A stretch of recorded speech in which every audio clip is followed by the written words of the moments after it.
The Prince and the Pauper by Mark Twain. Chapter 30. The Coronation Procession. Old England royal procession usually took place before the coronation of a new king. And so on the morning of the 20th of February, Tom Canty, richly dressed, led the procession on a beautiful white horse.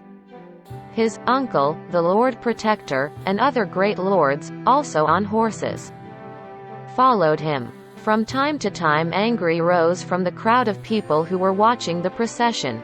"Long live Edward, King of England!" And in answer to that Tom Canty threw bright new pennies into the crowd. The procession moved on and on.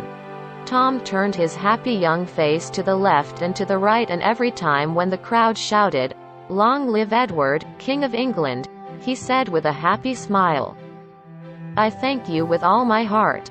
Then among the people he saw two of his ragged comrades from awful court.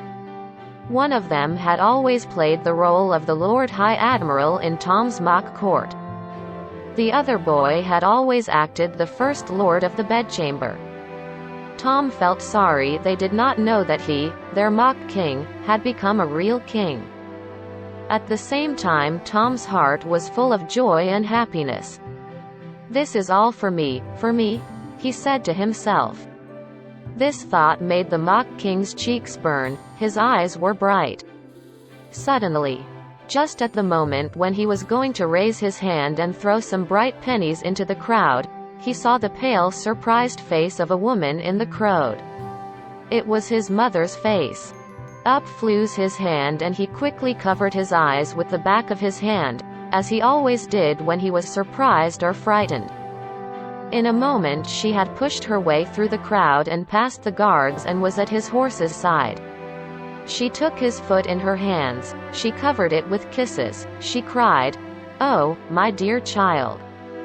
My dear child!" She lifted towards him her face, which was changed now with joy and love. Tom was just going to say, "I do not know you, woman," when an officer of the king's guard dragged her away from Tom's horse and she disappeared in the crowd. When she turned her face to him to see him for the last time, it was so sad and unhappy that a shame fell upon him. The shame was so great that it killed all his joy and all his pride. They fell away from him like old rags. The procession moved on and on. Tom's heart was full of shame and sadness now. He neither saw nor heard anything. He rode with bowed head and sad eyes. Long live Edward VI, King of England! But there was no answer from the king any longer. He did not even hear those cries.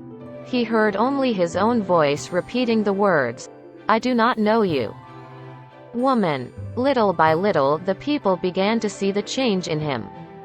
Lord Protector Hertford also saw it.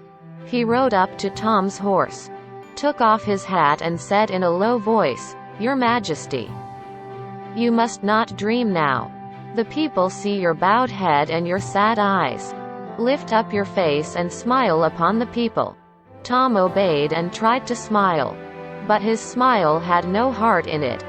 His mother's sad face was before him. The Lord Protector said to him again, "Your Majesty, the eyes of the world are upon you. What has made you so sad? Is it possible that it was that dirty Pauper?"